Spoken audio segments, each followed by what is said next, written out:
Good evening, everyone. Can I ask you to take a seat?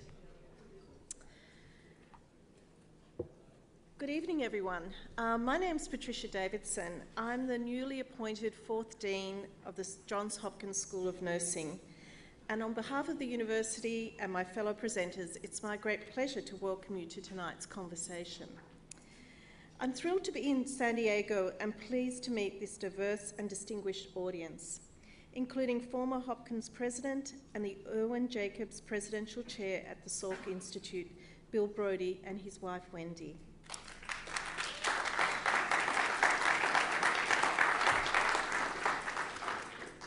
Bill and Wendy, thank you for joining us. And already in my short time at Hopkins, I've heard very great things about the work that you've done there. Tonight, we're here to introduce the essential ideas behind the Rising to the Challenge campaign, highlight one of our campaign priorities, and celebrate some of the many thousands of people who have already stepped forward to ensure the campaign's success. Outside, there's some light reading for each of you following tonight's discussion, and there'll be some brochures on the table outside, and I encourage you to take these home and read them. But I'll give you just a brief executive summary. Rising to the Challenge is the largest and most ambitious Johns Hopkins campaign yet, and we're seeking to raise $4.5 billion. This is a goal worthy of Johns Hopkins. Importantly, this campaign is transformational, both in the challenges we've set for ourselves and the new cross-disciplinary challenges that these represent and require in order to address the world's challenges. And importantly, this campaign focuses on people, on supporting our excellent faculty and students who, with your help, will achieve the vision that our campaign embodies, on not just our campuses, but in neighbourhoods and around the world. Tonight, you'll have the chance to speak with 3 of our most esteemed faculty about one of our major Johns Hopkins campaign priorities, the Johns Hopkins Individualized Health Initiative. Scott Zeger is the director of this initiative, along with Bill Nelson, who is the director of the Kimmel Cancer Center, and Steve Desiderio, who is director of the Institute for Basic Biomedical Scientists. And each of these men are internationally renowned and world leaders in their field. I'm sure you will enjoy their insights on this important initiative. They, together with the faculty in our schools of engineering, arts and sciences, nursing, public health, medicine, business, and also the Berman Institute of Bioethics and the Applied Physics Lab, are coming together as passionate exponents of this bold initiative and the possibilities that it holds. I share their passion. I started nursing in the mid-1970s when the field of medicine and healthcare was a very different place.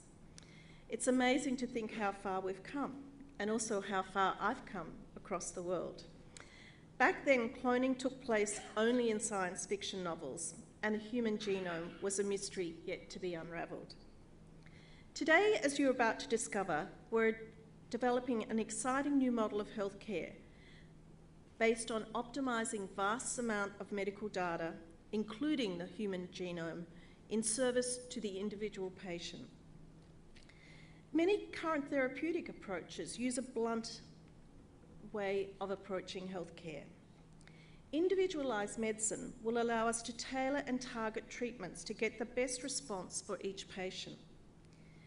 This initiative is innovative, inspiring, and audacious. But then, so is just about everything about Hopkins, as I'm quickly learning. I've only been in the US for 4 months, and approaching migration is often a daunting experience. And as I came into the US with my E3 visa, the immigration officer looked at me and said, so Hopkins, what are you going to be at Johns Hopkins? So proudly I said, I'm going to be the Dean of the School of Nursing.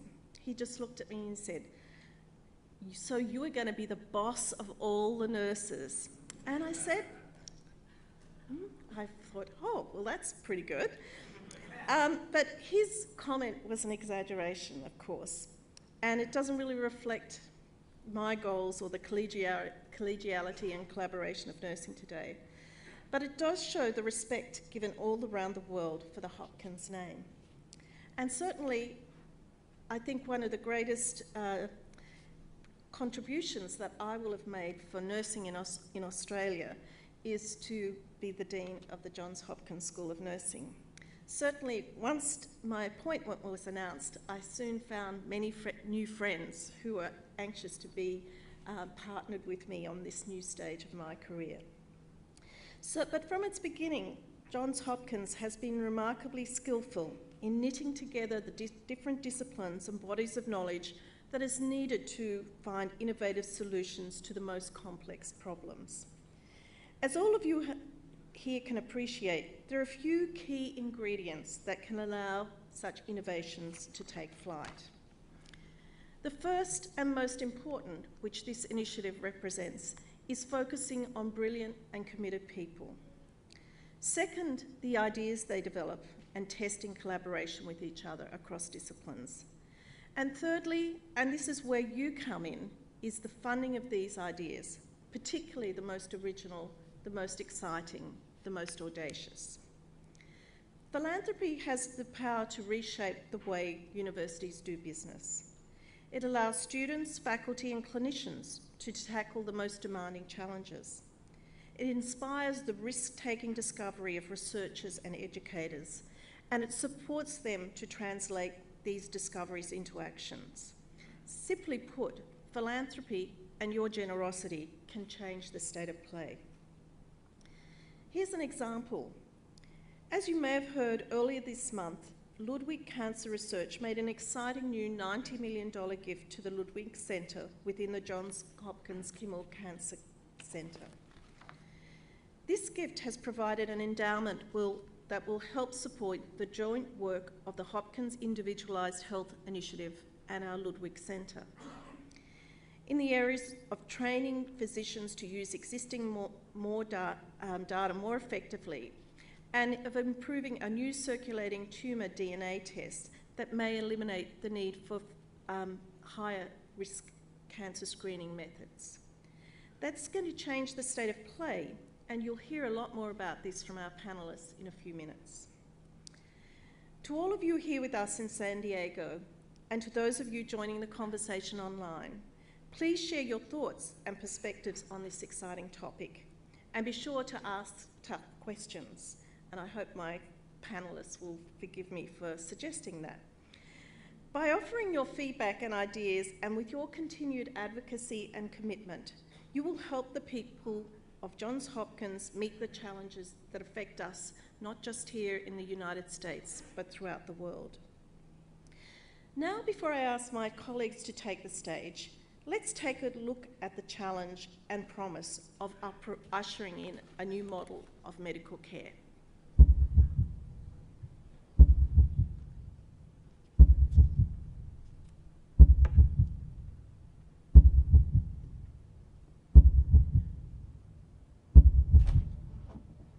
Hi, Mary.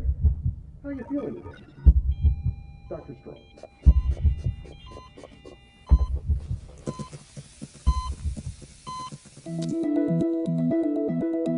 Never before in history have we been able to generate and gather such vast amounts of health information about populations and individuals. For example, mapping the human genome has become not only possible, but affordable.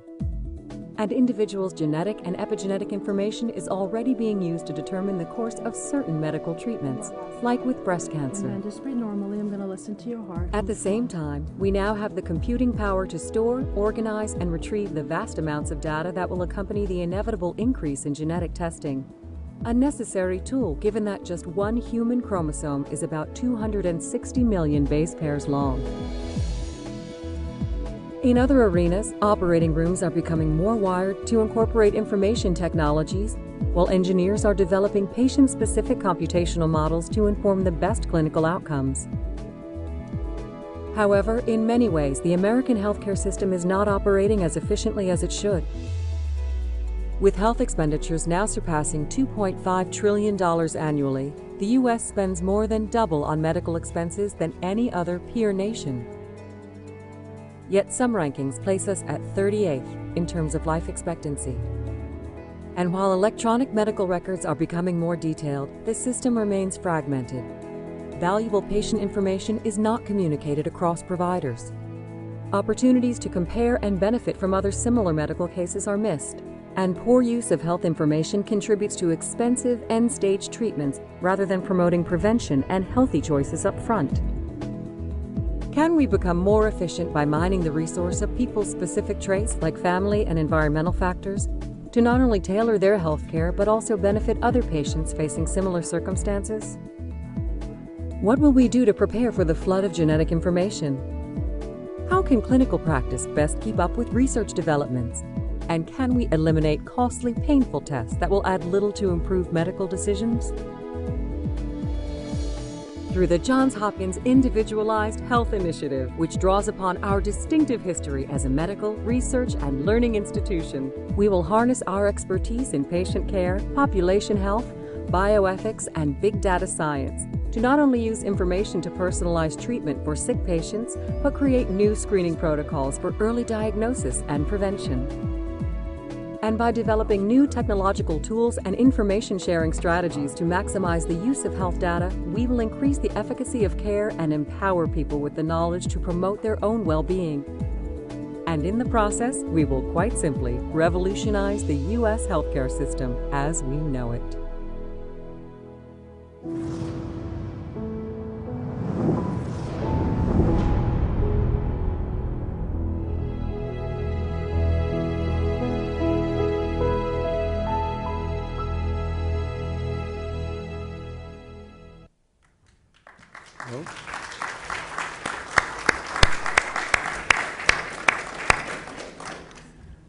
Good evening. My name is Scott Zeger, and I'm delighted to be with you tonight. I'm the director of the Johns Hopkins Individualized Health Initiative and a professor of the Department of Biostatistics in the Bloomberg School of Public Health. Bill? And I'm Bill Nelson, the director of the Sidney Kimmel Comprehensive Cancer Center at Johns Hopkins. And I'm Steve Desideri. I'm director of the Institute for Basic Biomedical Sciences and the professor of molecular biology and genetics at Johns Hopkins. So this is going to be a conversation with you about the inHealth ideas and about the potential to change how academic medicine, how it operates, and how it can contribute to the organization of healthcare in the country. The inHealth idea started about 2.5 years ago with a group of 20 faculty from all across the university who actually began thinking about how genomic technologies would change the practice of medicine and change public health and nursing. And we worked for quite a long time to think where would be the biggest changes, where should Johns Hopkins be investing its resources. And at some point came to think that this was really a ill-defined problem, that while genomic medicine was essential and Johns Hopkins had to be responsive to it, that the problem was somewhat different. It really had to be a problem not just of medicine, but of health. And it had to be a problem not just about genomic information, but all of the kinds of information that we use every day to make decisions ourselves about our health, and also our clinicians make to make decisions about the treatment when we're no longer healthy.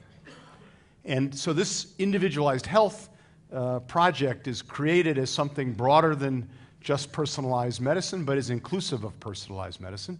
And it's launched at a time in the history of science that's never been more exciting. It's like it was when we first discovered the telescope and could look to the skies, or just discovered the microscope and could look down and understand the basic organisms operating in infectious diseases. And we, with new measurements, could change the models that we use to think about the science. That's the way it is now with genomics, with imaging, with new biomarkers. We are now measuring the basic processes of life and of disease, and can now begin to understand things that never were apparent to us. The question is, how will that change human health? how will it change the practice of medicine? And that's what the conversation is about tonight. So get ready, get your questions ready. These guys can probably handle almost any of them. Bill? The cancer problem is being, cancer medicine, if you will, is being transformed by this individualized health, personalized medicine thing, probably as rapidly as anything that we do in medicine to try and figure out why someone's sick and try and make them better. If you think of the cancer problem, a few years ago, cancer became the leading cause of death on the planet Earth among human beings, right? 12 million new cases a year, 8 million deaths that we know of, and we're pretty sure we're not counting them all. In this country, the cancer epidemic is also quite daunting, right? It's being driven by demographics that are good. Many more people are living to older ages and living to those ages in a healthier state. But you got to think that above age 60, 80% of all cancer diagnoses occur in people above the age of 60, 30% occur in people above the age of 80. So as our society gets older, the cancer problem is going to get very, very large. And it's going to dominate our health system already. I have to run a cancer hospital. We are 95% occupied all the time. We turn people away that we don't want to. And this is true of every sort of major cancer center across the country. So we have to build better ways to take care of people more effectively. What's starting to happen, those treatments are starting to work. Fully 5% of the entire population of the United States today is a 5-year cancer survivor. It's one to think about, actually. Now, cancers, of course, are all fundamentally disorders of acquired defects in genes or gene function. Genes are the blueprints for all the components of all the cells and tissues in the body, and when they become defective, they drive the cells haywire. They grow too much, they travel to the wrong part of the body, they threaten organ function and can ultimately threaten life. So in a sense, when you can begin to inventory the gene defects, which technology is driving very quickly, you can inventory all the gene defects. This is going to impact the way we think about cancers very quickly. We think of today breast cancer as about a dozen different diseases that we treat differently. Within a few years, I have a feeling it's going to be about 24 diseases. What I can't tell you for sure is whether it's going to be 158,000 different diseases, but every individual is unique and every breast cancer that arises is unique. These cancers typically have hundreds of acquired gene defects, thousands of acquired defects in gene function, and every collection of them is slightly different. So how do we build a medicine to do that? Well, one of the drivers is the way we're discovering the new treatments, and this is where I'll end with this. For more than half a century, we empirically discovered treatments that might help people with cancer. We scoured the world and we tried to find things, small molecules, other chemicals, that killed cancer cells. And they were all pretty good. They would kill cancer cells on a dish, and for the most part, the more you put of these drugs on the cancer cells on the dish, the more of them you killed. So the clinical challenge became how much could you give to somebody and not injure them too much? And that gave us this generation of cytotoxic chemotherapy, hair falls out, blood counts go down, tough treatment to take and the like. Now this cured ALL in children, this cured Hodgkin's disease, and we still use these kind of treatments more and more often. But we got to the point by this strategy that we couldn't develop new treatments fast enough, and we couldn't use this growing body of knowledge about the gene defects effectively enough. In 2008, pharma estimated that the number of new chemical entities in clinical development for cancer was about 900, never before given to somebody that year. More than 100 each for colon cancer, prostate cancer, lung cancer, and the like. And you know the estimates per approved drug, it's probably more than $1 billion across. We're not going to spend $1 billion 1,000 times a year to try and develop new cancer drugs. Especially been by that logic, 90% of them failed to get approved. We're approving 1 or 2 drugs a year. What's been revolutionized now is as we're building drugs that target the gene defects directly, it's given a different way to develop the drugs. Now what you need is a test to say which cancer has this gene defect. That's the only person you're ever going to treat with this drug. And if you're developing this drug to see if it works, you don't need to treat hundreds of people to see whether or not it works. You need to treat a few people with this gene defect in their cancer. If it works, you'll get the drug approved. If it doesn't, you won't. Much, much less expensive. And with this model in the last 3 years, there's been 36 anti-cancer drugs approved. So there's no turning back at this point. It's part of everyday practice. It's growing, and we need to then use the principles we're learning, which I think Steve's going to dive into, why individuals are different from each other, how those differences arise, how they arise in your life. We need to know all this stuff because it's paying off in treatment today and will certainly tomorrow. Yeah, so the most basic question, scientific question concerning individualized medicine is, what is individuality? And that's a notion that's occupied people as long as they've been on the earth, but certainly in detail occupied scientists since the middle of the last century, or the 19th century. And if we kind of break it down, individuality falls into a variety of categories, a variety of hierarchical categories. So first of all, there's what you're born with. You get one of each chromosome from dad, one from mom. No two people in the room is the same unless those people happen to be identical twins. Now, even in that case, there are differences. So if I were to ask people in the room, the video made it seem as if there's a genome. You sequence your genome and that's it. But indeed, there are many alterations that occur in your DNA as you develop after conception that make you even more different from each other. Some of those are accidental. For example, cosmic radiation hits your DNA, makes a mistake, makes a mutation that happens in a cell or a group of cells. But more interesting are the alterations that occur in a programmed fashion. So if I were to ask how many genomes we each have, we've got on the order, each of us in the room, of 1 billion genomes, a little less than 1 billion genomes. In fact, in the course of this evening, you will generate on the order of 10 million new genomes. And where are those being generated? They're being generated in the immune system, where there's a specialized machine that generates new genetic combinations at random in cells. And that's part of the process that enables us to respond to foreign invaders. Then on top of that, there are differences that are not encoded in the DNA. And many of us in our institute are deeply interested in those differences. I'll give you an example. Imagine a pair of twins, and imagine that one of the two twins is profoundly autistic. The other twin has only a 60% chance or so of having the same disorder. And in many instances, the twin is either mildly Aspergian or undetectably on the spectrum. They're genetically identical. The difference is something else. And those differences are differences that we call epigenetic differences. They're differences in the way the DNA is packaged in the cell, and they affect the way DNA is read in much the same way as a censor says you can read this chapter but not that chapter of a book. So epigenetics is a kind of censorship of the genome.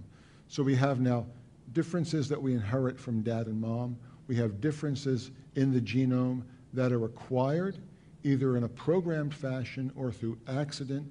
And then we have differences that are not at all encoded in the DNA, but are imposed upon it. And then let's think about differences that are not immediately linked to DNA, but are distantly linked. So for example, as the famous neuroscientist Kandel says, at the end of this talk, your brains will all be different. And that's because as we listen, as we learn, we grow new dendritic trees, where our brains are plastic. That plasticity contributes to our individuality. And I think perforce has to be considered when we think of individualized medicine, because behavioral aspects of medicine are as individual as inherited aspects of medicine. So those are the types of variation. The causes of variation are things that are the subject of current study. So for example, groups in our institute are studying mechanisms by which DNA is modified after conception or modified in the germline, that is, in sperm or egg, for example. There are differences in repair mechanisms that render cancer cells more or less able to become untethered from the brakes that stop cell division. And then there are the many ways we can look at individuality in terms of the evolution, somatic evolution of our central nervous systems, our brains, and so forth. So there are sources of variation that need to be taken into account, and all subject to a blossoming of work, because we have new tools, some of them only arising a year or two ago. Our ability to determine DNA sequences is rapidly advancing, but also our ability to detect and map epigenetic differences, those differences that are more ephemeral and that don't map to the DNA. And then lastly, I'll close with a few words about what we do about it. So about a year and a half ago, new methods of modifying the genome came into play that we couldn't have dreamed about 5 years ago, which literally are revolutionizing the way we can alter genes and develop combinations of alterations, test those combinations in model organisms to see whether or not they predict behaviors in humans. And I think all of those things fundamentally are important to our understanding of individualized medicine. So you've heard a little bit about how scientists at Johns Hopkins are characterizing what's different among us, and then how clinical scientists are taking that understanding of what makes us different and targeting treatments so that we're much more effective than we could have been in the past. It's a changing landscape. What do you think are the important issues that we should be talking about?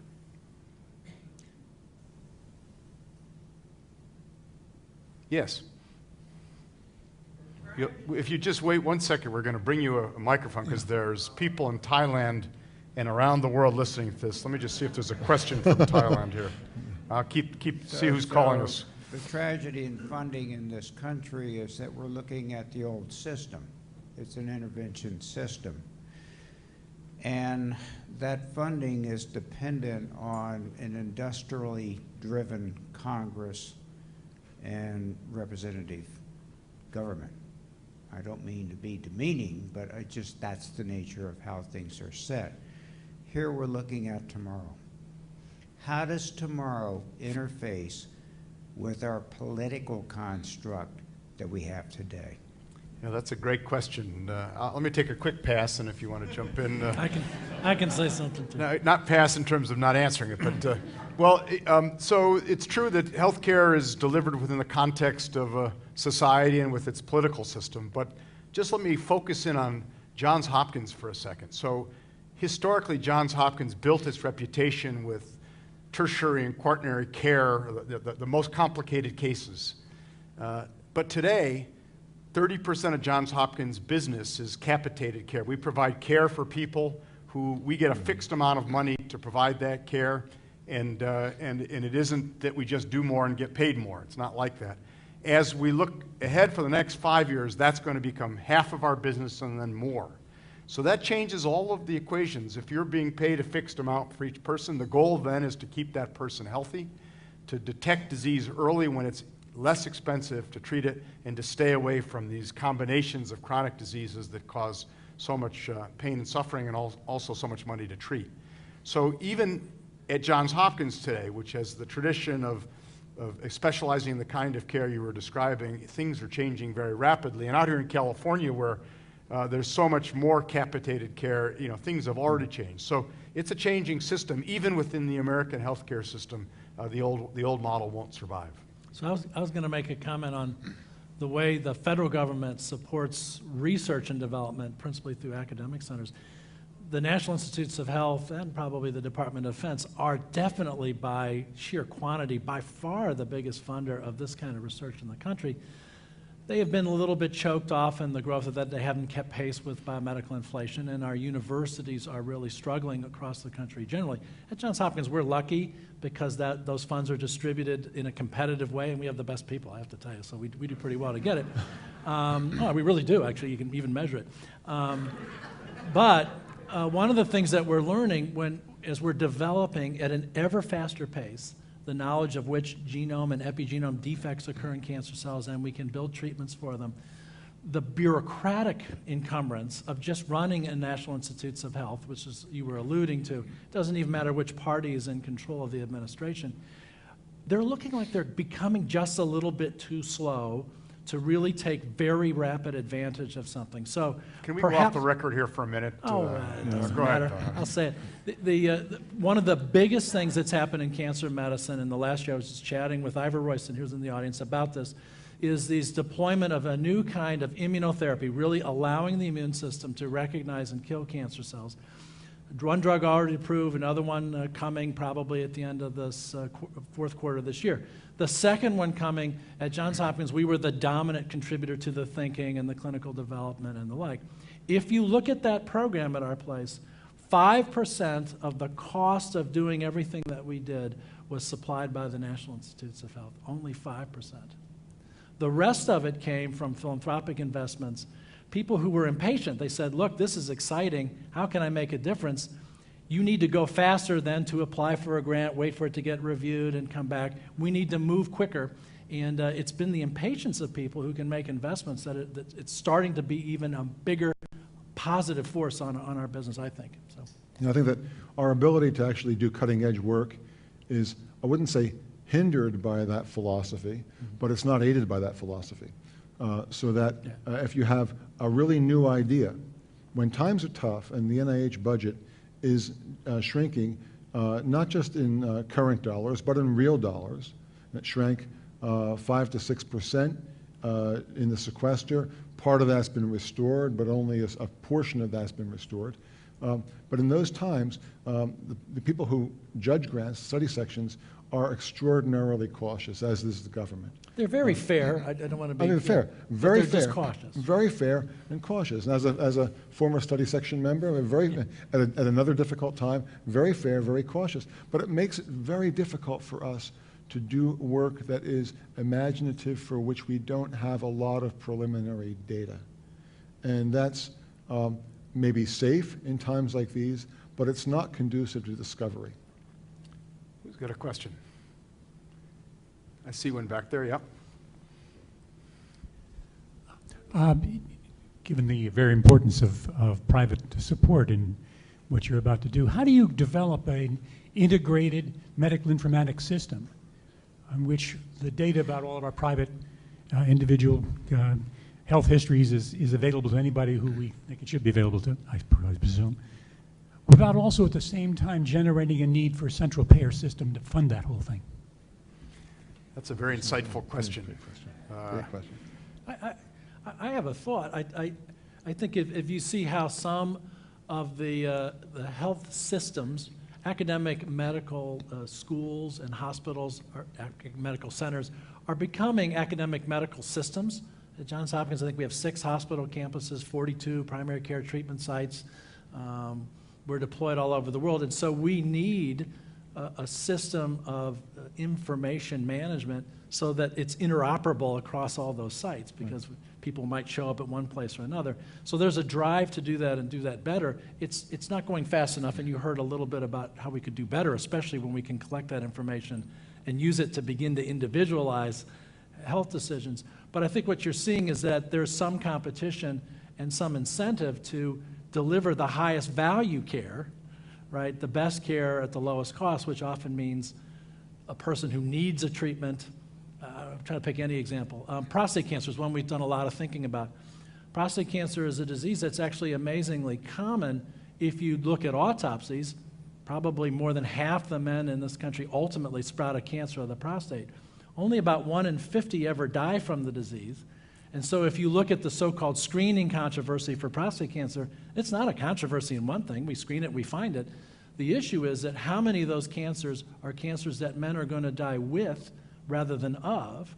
And if we knew that, we could put the screening resources and the treatment after the men who are threatened by the disease, and actually for the men's benefit, leave the others alone. And so I think the premium to innovate is going to enable us to be financially solvent, and I'll bet you those will be in the groups of health systems. That's just my hunch, rather than a single payer system. That's my bet. What do you think? Well, I'd like to add to the answer is there's really 2 systems that are disjoint, both in terms of information and also in terms of culture. There's the traditional medical system where you have to capture records to be able to keep track of things, but decisions are made largely in the minds of clinicians and with some reference to data, but not formal analysis of that data. And those systems are what we're now spending at Hopkins $600 million to keep in place with the new electronic health record. There's also the research side of what these people do, and for that there's computational systems, scientific computational systems that are typically run separately. What's happening in individualized health is we now need to merge. We need to have the basic data, but we need to do scientific quality computation on top of that basic data. And those systems are separated. So what we really need are resources to integrate them and to actually change the culture so that we don't think of research as going on over here and clinical care going on over there. It's all learning. We have to become what the IOM is called, the Institute of Medicine is called, a learning health system. Each patient has to benefit from the experience of all the previous patients and all the previous research we've done at Johns Hopkins, and must then contribute their information to those who come after them. And that's a cultural change that's in conflict with a lot of the bioethical responsibilities we have with just the culture of the people who run the one system versus run the other. And our lead scientists are doing both. Clinical scientists are doing both, and we have to spread what they know. And really, this Individualized Health Initiative is partly about taking leading examples where we do marry the two cultures, become successful with it so that we can spread that across Johns Hopkins and other academic health centers. I'll just add something very briefly to that, is that from the basic science side, what we think is important to collect now may not be what we think is important to collect tomorrow. And whatever system we have has to be flexible. And here's where Hopkins is, I think, uniquely positioned because of the breadth of the enterprise across all of health. Mm-hmm. So for example, you may have heard of these kinds of studies called genome-wide association studies, or GWAS studies. So you look at genetic differences and you try to statistically determine whether or not those differences are correlated with some complex disease. And they haven't worked very well. And one reason they haven't worked is perhaps because the epigenetic ingredient hasn't been added. So a place like Hopkins, we can fill in that other dimension. So you've got gene sequence on this dimension and epigenetics in this dimension, and begin to see correlations emerge that haven't been valuable. I'm just using that as an example, but I think we need to be flexible. We need to build a system in which tomorrow we're making different observations than we are today. Great. Bill? Up here, up front. So I commend you on this initiative. It's very exciting. A big piece of this, obviously, is accessing and evaluating data. And you may know that IBM developed Watson, which was originally for Jeopardy, and they played around with it. They've now released it in the cloud, and several healthcare systems have taken it on, and Memorial Sloan Kettering. Is anything going on using, huge data with, what's the word, free text association or natural language processing? Yeah. So I wanted to make one comment, is that one of the things that I'm not sure we've put our minds around either, because it also involves a cultural change in the way medicine is practiced, is what you would love to have at any given time is better measurement science throughout health, so that the electronic medical record, if you will, captured as a jargon term, right, a quantitative phenotype of a human being at any given point. And yet, medical practice is still largely descriptive. You read what somebody thought they saw, maculopapular, this, that, and the other thing, what he thought he heard through a stethoscope, which you can prove they can't hear.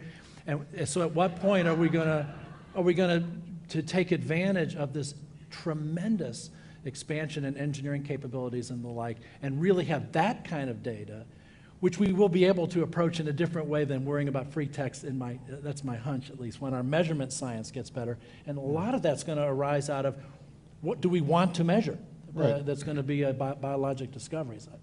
So, and in that regard, there are imaging capabilities that are rapidly altering pathology. That was starting a long time ago, but it's gotten much, much better. Well, somebody came up with this kind of imaging stuff that has all kinds of data. Right. I'm just kidding. Exactly. Those of you who don't know, President Brody was a major innovator in the world of imaging. Right. But natural language processing is certainly key to data acquisition around phenotypes. The tradition in medicine is to describe, as was just said, and that's done in language. Medical doctors, nurses do not want to check a lot of boxes to try to characterize the patient, and so there's always going to be the need for an interface between what people have said and written and quantitation of that information so that we can use the new measurements, the genetic, the epigenetic measurements, and correlate them with clinical outcomes. If you look as a statistical expert, look across the kind of information we have, the weak link here is on the what people call the phenotype, these clinical characterizations of the health and disease state of the patient. The quantitation is very good on the epigenetic and genetic side, but it's on the other side. And actually, this is a strength of Johns Hopkins that we want to play to.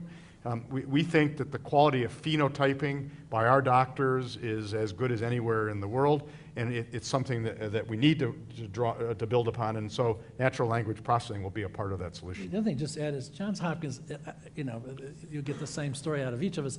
Johns Hopkins is an incredible place to be, and I will never leave. One of the exciting things that's happening is you might say, well, wait a minute, I watch Star Trek. Why don't we have a tricorder that we just hold up like this and it tells us everything? The answer is I don't think we're that far away from it. And we've gotten a group together because think of all the ways in which Johns Hopkins has achieved excellence, and there's talent and insight from the Applied Physics Laboratory, biomedical engineering. Elliot McVeigh is wandering around somewhere here, to people who know about diseases, and how I think we can build one of these things, and I don't think it's that far away. I think we have a question from the Cleveland Clinic. The Cleveland Clinic. Oh. I'm not from the Cleveland Clinic. Oh, sorry. No problem. So you just made the point about deep phenotyping, and I think it's a really important, insightful point. And I want to first make a disclaimer that I think Hopkins is a wonderful place, and you have very, very smart people. But personalized medicine is very, very difficult. And through no fault of Hopkins as an institution, but mostly of the policies of this country, the United States is probably the worst possible place to do personalized medicine. We don't have a centralized single-payer system, which means we don't have access to all of the data that places like Britain or Iceland or the Dutch have. We don't have reasonable access to recontacting patients. In fact, there's a specific law that prohibits any of the people working at healthcare.gov to produce an identifier so you can link information across health systems. So why do you think Hopkins is going to be able to solve this in the context of the US healthcare system? And why not partner, spend those resources wisely and go to a place like Britain or Holland and do these very complicated studies there? So that's an interesting comment. Next question. No. Let's take a swat at that one. Go ahead, you take one. So I think that there are a number of challenges and limitations. If we're going to build healthcare that exploits the technologies and stuff, we have to solve some of these problems. I don't think there's any question about it. Having said that, actually, we've had better luck than I would have even thought working with regulatory authorities in the state of Maryland, for instance, by the way that healthcare is paid for and the like. We do whole genome sequencing. We charge Medicare for it. They do pay for it. And we do use that information to make decisions about healthcare today. This isn't tomorrow. We do it today. Thousands of them a year. Yes, there's an industry of these companies that grow up that are trying to do that and the other thing, but it is becoming more like measuring your potassium than you might think, for us at least. And so as long as the information we generate is useful at the point of care, we typically figure out a way to work with regulatory agencies, payers, and the like to deliver it, and it's worked pretty well. There's going to be big challenges to do this in a large scale. I agree with that. Is it Eric? Sorry. Eric, yeah. So Eric makes an important point, though, that I'd like to stress for everybody so that they have the same level of appreciation, that we're talking about individualized health. So that's really trying to make decisions specific to the unique circumstances and characteristics and priorities of a particular individual. But what's really being commented on here is in order to do that, you need large populations. The more you want to individualize care, the broader the expanse of populations you need to have access to be able to find people who are otherwise similar to that person, about whom you have some experience in order to move the process forward. So there's an irony here that in order to make progress in individualized health, you need population health as a backdrop. And I just want to add one thought to that. So that's true. And that's true to the extent to which what we're doing is empirically driven. But as Bill was saying earlier, and as Steve was alluding to in his discussion of basic science, we don't need large numbers of airplanes to figure out how to land an airplane. We don't go to a reference. It's because we have the laws of physics to rely on. As we begin to illuminate the basic mechanisms that underlie health and disease, we'll be able to know what the right thing is with smaller populations. So there are advantages of these countries in the short term, but in the long term, I think more mechanistic science will drive the results. So one example of how you might play those against each other is a study that came out of our Center for Epigenetics a couple of years ago that took a large population of Icelandic individuals.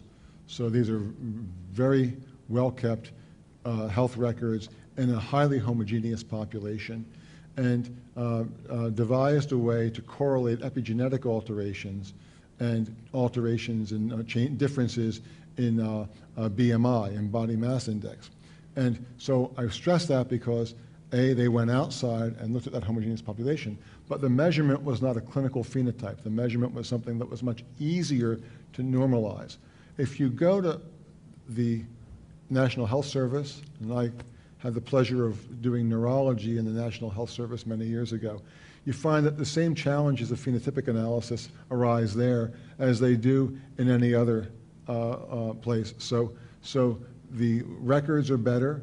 In some instances, the homogeneity of populations makes things easier to interpret, but the problems of clinical interpretation are always with us. So I think that we can use those homogeneous populations and those well-kept records to develop some principles, but I don't think that prohibits us from coming back and applying them to a more heterogeneous population. So I wanted to augment something that Eric said, but it's not what you had intended, but it's another problem, which is if you look at the biggest drivers behind the medical information systems currently being deployed, they're principally to make sure that the bill can be collected, to make sure the people who provide care get paid, and to manage an increasing burden of compliance, a lot of that in the spirit of improving quality of care and the like. So one of the inertial barriers, if you will, is how do we get this system of these tools being employed to be used for what you're talking about, because we're going to have to solve, a dozen problems to even do it, but the inertial one is moving over here just to make sure they get paid. So I think it's a problem. So the two places that don't actually have to worry about that are two places that have launched very large genomic medicine projects, and that's Geisinger Health, which announced last couple weeks ago, and Kaiser. Yeah, and Geisinger is a partner with Johns Hopkins in this initiative. So we understand that you need to make partnerships both within the country and beyond, and that's certainly something we'll be doing in this initiative. Yes. It seems to me that part of delivering individualized medical care also depends on the genetic background of the individual under study.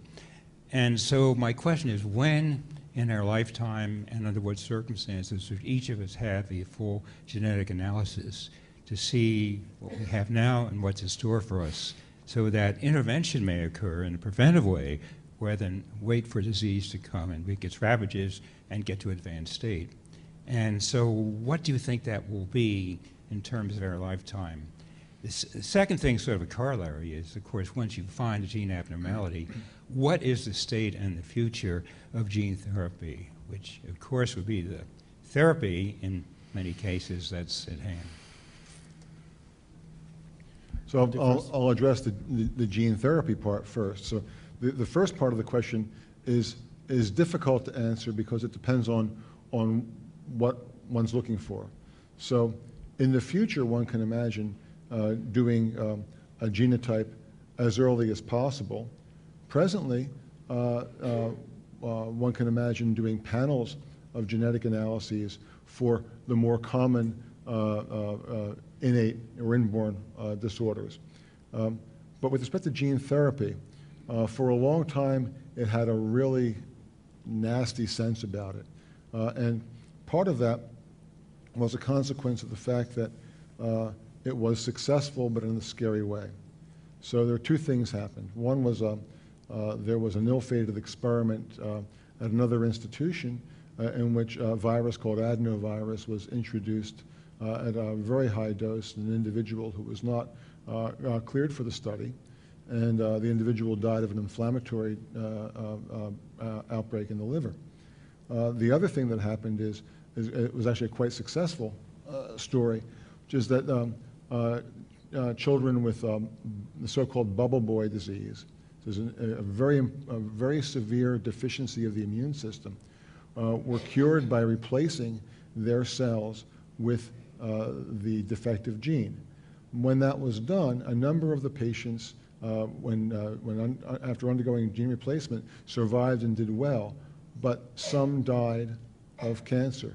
And it happened to be that the gene landed in a part of the genome that broke a tumor suppressor gene and let cancer develop in the kids. And that was in France some years ago.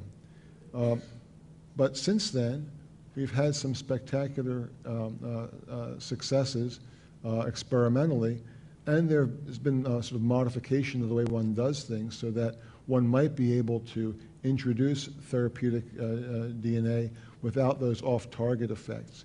And you may have read in the papers just last week or 2 weeks ago, by injecting a vector, a DNA vector, into a privileged site, the eye, people were able to cure a degenerative disease of the retina. And that was based on technology developed by Bill Halsworth, who was a Hopkins postdoctoral fellow, overlapped with me in our department many years ago. And Bill's at the University of Florida Genome Center.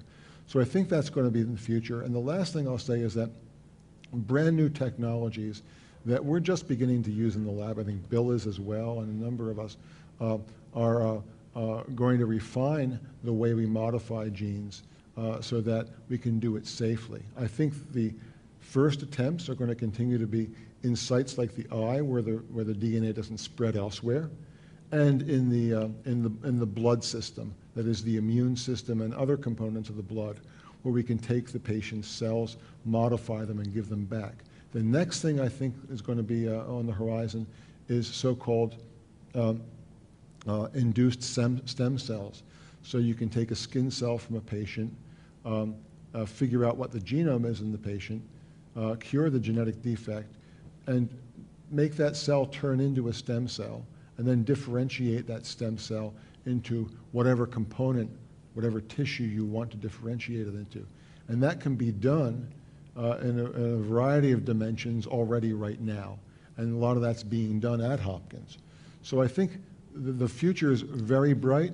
I would say with a 5-year time horizon for some of these things. So actually, Steve, answer your second question. I'll try and answer your first one. Please. Which is, when would or should you want to get sort of a comprehensive genotype done? I think now it's fair to say that the best use of those technologies now is on the occasions and in the settings that we currently use a lower resolution version, like we call karyotyping or various specific mutation tests. I think that's where they're best used at the moment. I think what's going to happen that we're learning in the cancer business, it turns out, as I mentioned to you, cancers are disorders of acquired defects in genes. So to have a sequencing question, you have to do 2 genomes at least. But the other thing is that somebody gets treated, they get better, they get worse, then the genome is yet again changed. So we're finding we're going to use this type of genotyping fairly often, and the expense is going to go down. So I imagine in the future, it won't matter when you get it done. You can get it done when you will need to get it done. At any time you need to have a decision, it will be inexpensive and rapid, and you can have a genome. In fact, there's even one logic which is a fun one, and that is that it may even be easier to store your genome information in your own body and your own cells, and less expensive than it is to commit energy to storing it on a computer. Remember, they sequenced the genome of a Neanderthal guy. That was pretty well preserved. So it may be that you'll be able to sequence whenever you need, and that solves that problem. So anyway, we have time for 2 more questions. Is there a question from any of our online participants? Yes. Can we have a microphone up here?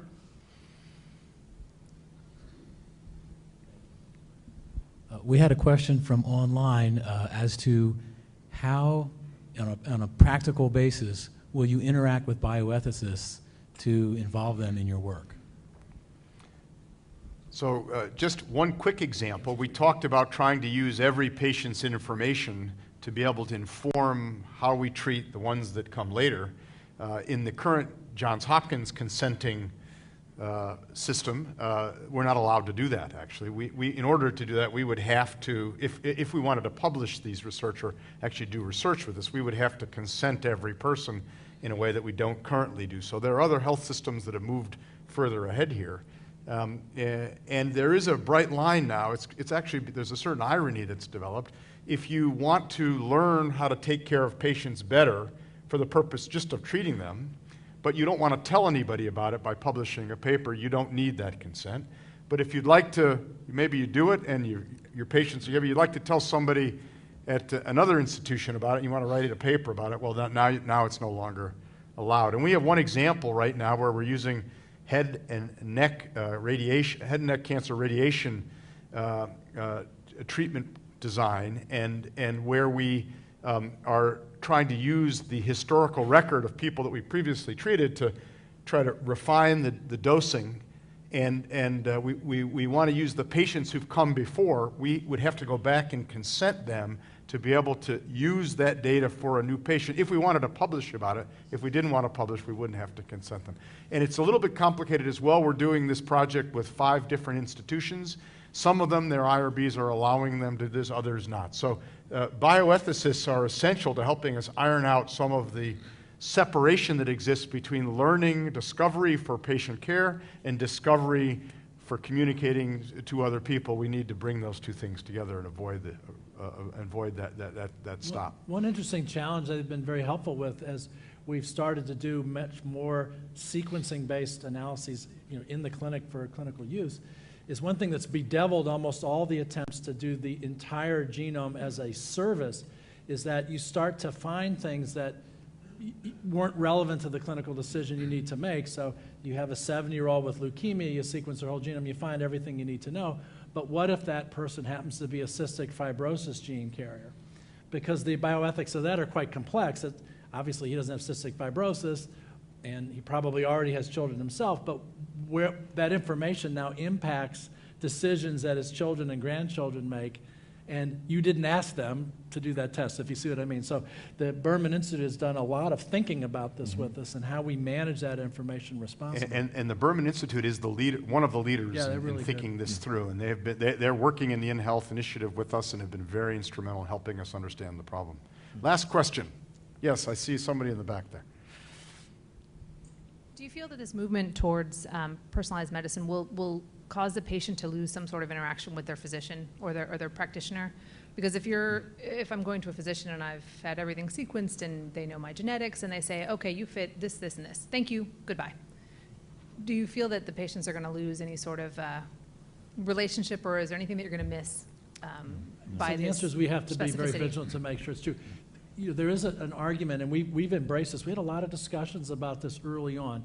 One of the great innovators and great thinkers at Johns Hopkins for many years was Barton Child, and he hated the term personalized medicine for this. Which is why we didn't use it, by the way. Because in his view, all medicine is personal, which is what you're saying. If we take personalizing medical care and turn it into the biggest worry now is how much time do physicians in a visit spend with their eyes on a box versus their eyes on the person and interacting.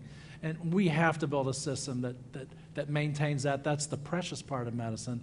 And quite honestly, that's why most of us got into it, is we wanted to help people, not just watch numbers pop up and down on a screen. I think it potentially increases the interaction and the quality of interaction between physician and patient. The ideas that Barton Childs talked about were first put forth by Archibald Garrett, a British physician who in about 1900 was the first to talk about individual medicine. And what he meant was that different people, because of differences in constitution, which we could say is epigenetics, and differences in heredity, which we call genome, because of those differences, would be susceptible, differentially susceptible to, for example, infection. And we see that, for example, in leprosy, where different people have different outcomes, and that's highly genetically determined. So I think that a physician armed with that information and the patient armed with the same information will have a lot more to talk about than simply saying, here's a one-size-fits-all therapy. Right. And it's not going to be one-size-fits-all. I think it's going to be better for the patient and more efficient. And they'll be more empowered, I think. Far more empowered. Yeah. You've been great questioners. We're out of time, so thank you very much. And we're going to be going out and getting some more drinks and continue this conversation there. So make sure you speak to us as you'd like to ask your questions.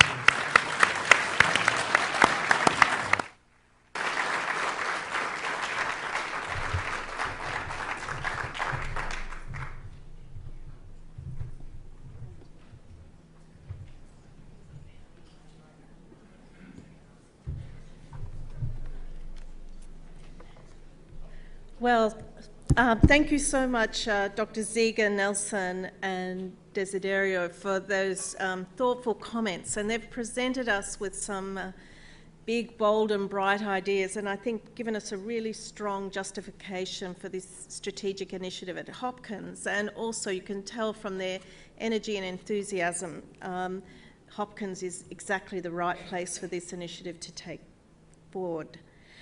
So, but just to bring the evening to a close, I just want to share a few comments with you. I think Johns Hopkins could not begin to tackle the challenges and opportunities we've discovered today without the advocacy and generosity of so many people like you who share a passion for improving our communities, our school, and the world.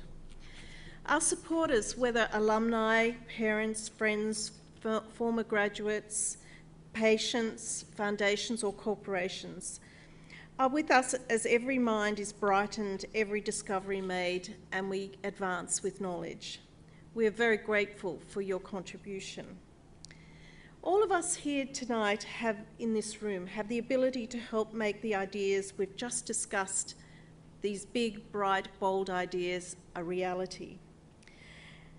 Please help with us and join with us in this initiative by sharing your insights, ideas, your resources, and also your financial support. Tonight, I'm pleased to announce that since January 2010, we have raised $2.36 billion towards our goal. That represents 52% of the total, and that's certainly a great cause for celebration. So I'd like you to join with me.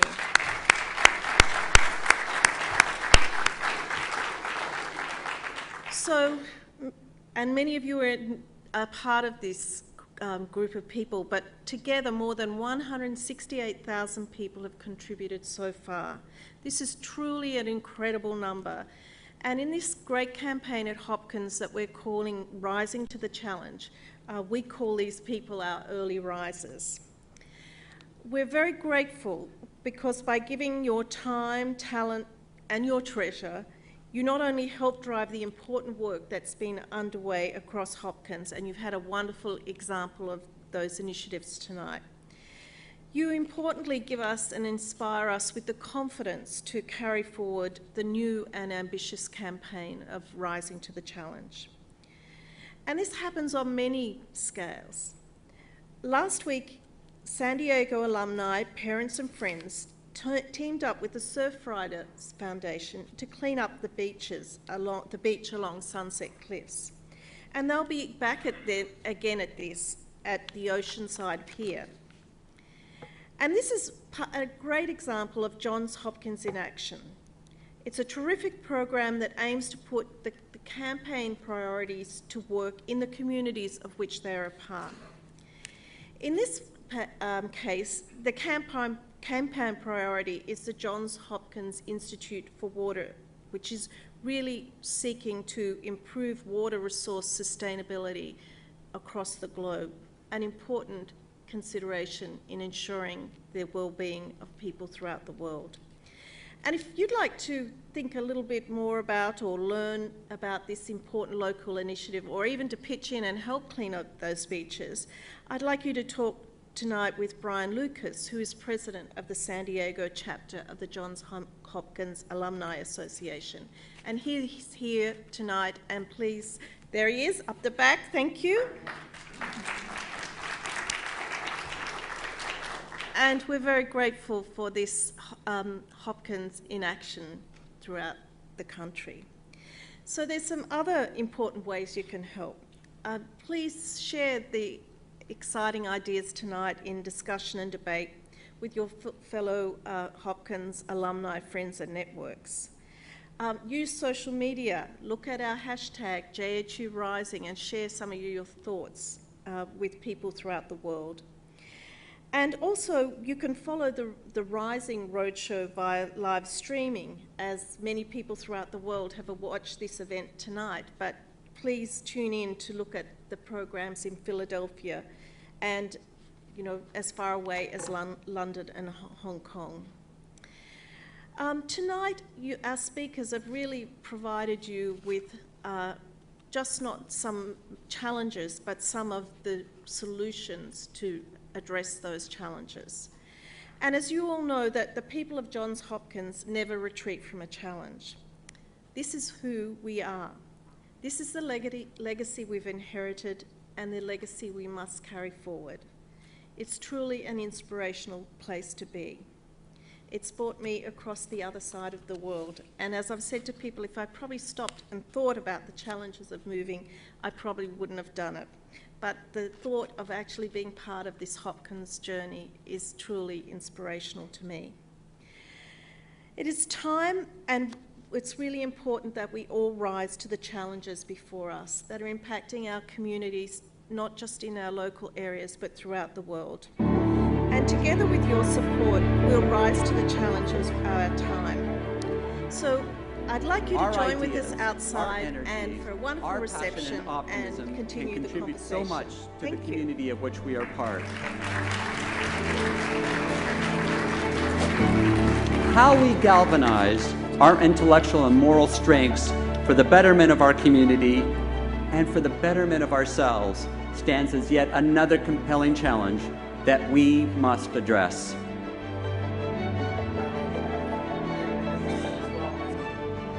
And in rising to this challenge, let us not forget that we are not only of one community, but of many.